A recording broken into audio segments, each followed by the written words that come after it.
History by me, Myles. Grayson, Holton, Christopher. So, the focusing question: what did ancient Egyptians' daily life consist of?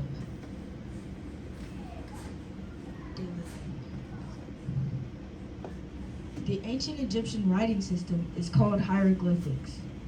At first, few could even read it. Some ancient Egyptian men went to special schools to be able to be a scribe. Hieroglyphics was complex, so scribes made a simpler script.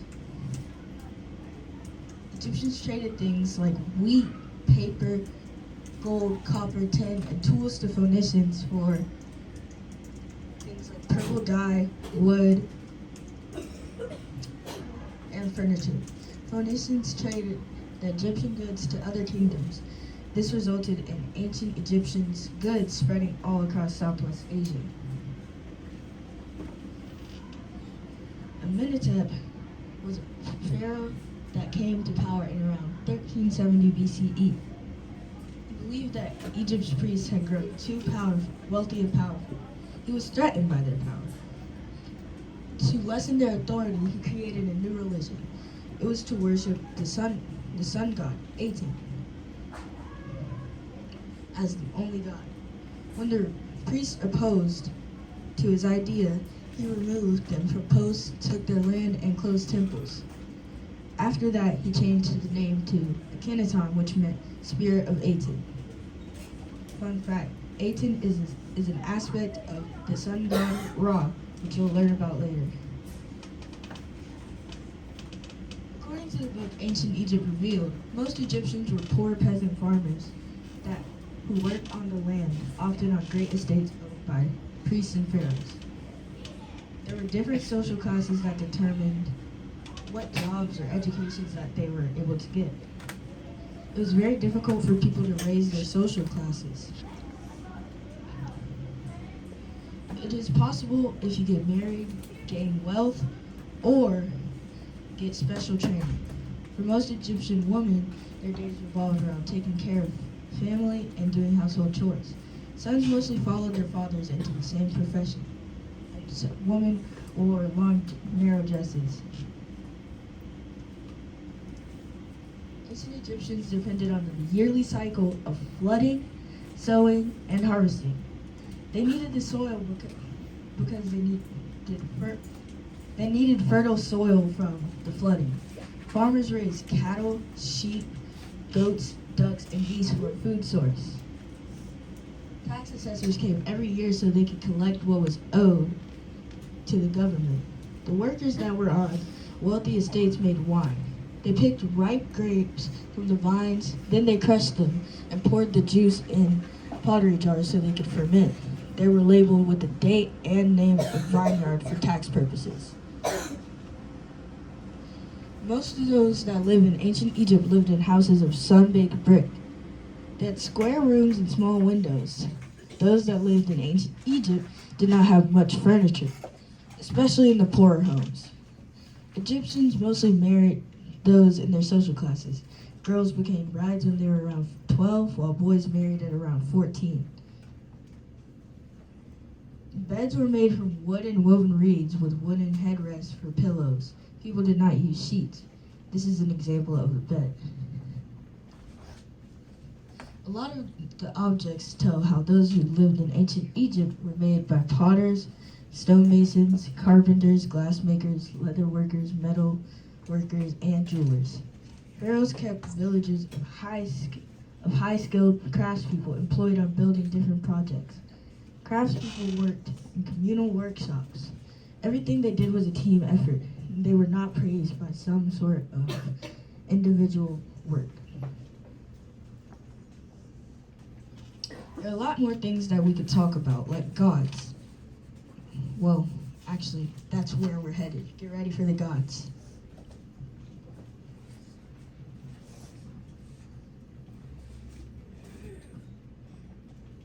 Gods and Beliefs by me, Holton, Christopher. Most people depended on their gods for things, almost everything. Only high-ranked priests could do the secret rituals. Our essential question is, what god do they have, and what roles do they have? Now let's go. First up is Ra/Aton, the sun god. Ra equals sun in Egyptian, which is the most visible of driven forces, also the ultimate source of heat and energy. They believed he was a birdman of the sun. They also say that Ra is the king of the gods. Aton was a sun god, like Ra, but he was created when Antimit the Fourth came to power. He was the only god they were allowed to follow. Also, Ra is the birdman of the sun, like I said before. Short the camera. Next up is Happy, the Nile River god. He's very fat with green or blue skin. He's not a high-ranked god, even though they get food from the Nile. He controls the Nile River. Next up is Path, the chief god. He's a chief god from Memphis. He created the world by using his heart and tongue. He is a human figure with a cloak or sword. He wields a staff with the Incan symbol of life and the DG symbol of sustainability. His wife is Sekhmet. Amon, the hidden one. His name in Egyptian means hidden one. He was a mysterious creator. He became a chief god during the Middle Kingdom. He was a protector of pharaohs going to the afterlife. He is shown with a beard and a headdress. His wife is named Mut, but sadly not much is known about her. Next up is Sekhmet, the aggressive solar goddess. Her quote is, "She who danced in blood." She was an instrument of driven rebellion. She is shown with a lion head and sometimes a sun disk. That thing above her head is a sun disk. Death arrived when the Eye of Ra was sent to her to punish rebellious humanity. She almost wiped out the human race until she was tricked into stopping. She is said to be the most protective mother of the pharaohs. Now for Krosh, the moon god. His name means traveler. In the south, they believe he was the son of Amon and Mut, but in the north, they believed he was the son of Path and Sekhmet. His headdress represents a full moon above a crescent moon. He is a mean one of the gods, who eats the hearts of dead people.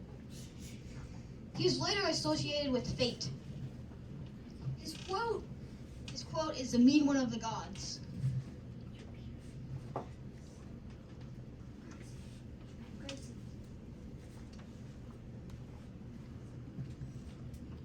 Now for Thoth, the god of knowledge, also time and writing.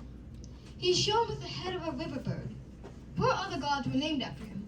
One was named Thothmoris, which means born of Thoth. They believed he invented writing.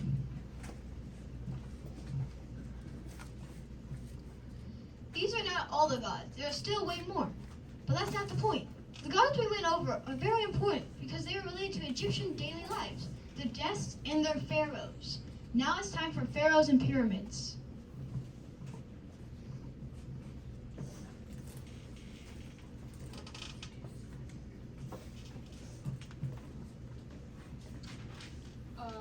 Pharaohs and Pyramids by Grayson. The questions answered on these slides are: who were the pharaohs?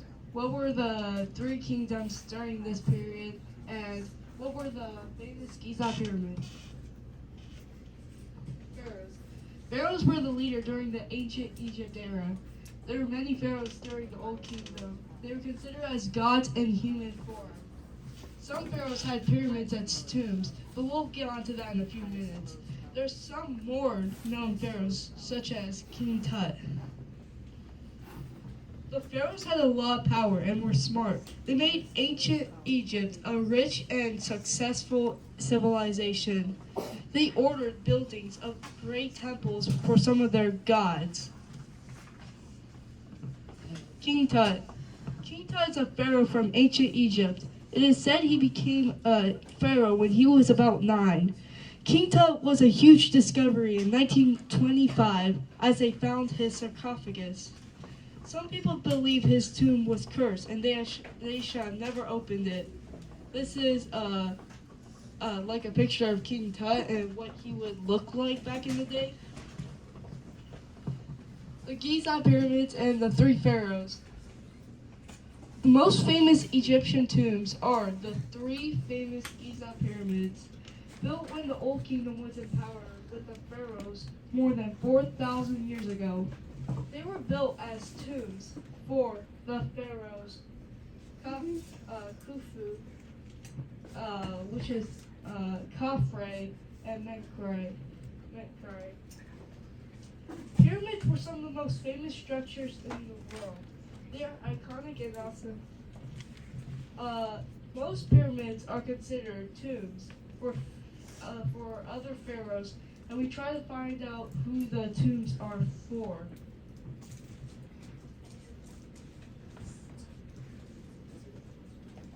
And now let's talk about some of the three kingdoms. There were three kingdoms in this time: the Old Kingdom, the Middle Kingdom, and the New Kingdom. The New Kingdom was the most advanced and they were all in order. And the New Kingdom would come after the Old Kingdom other kingdom would die. The old, you can put that in your notes if you want. Put it in mine.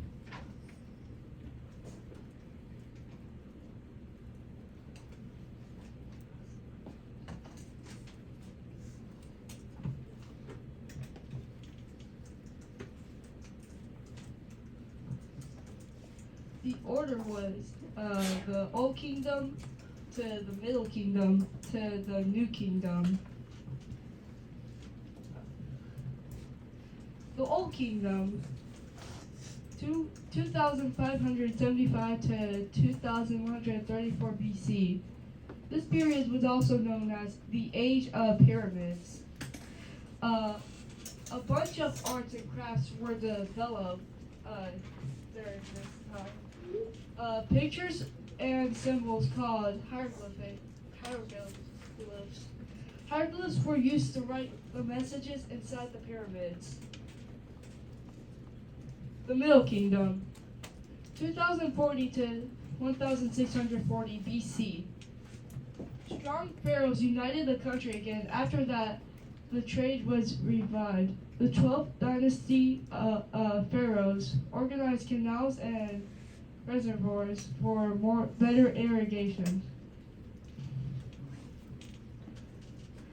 The New Kingdom, 1550 to 1079 BC. The power was divided between the pharaohs and the high priests. The Egyptians conquerors became conquerors as the Assyrians and Persians took over Egypt, but they were freed in 712 to 332 BC. I'll let you guys write that down in your notes for a minute.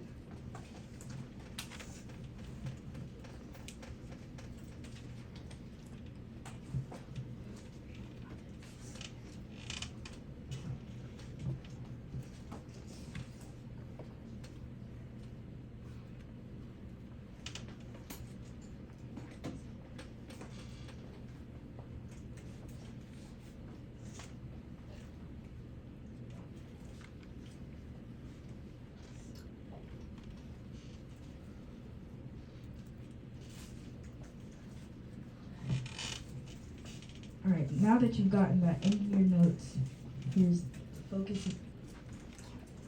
focusing questions. What did ancient Egypt's daily life consist of?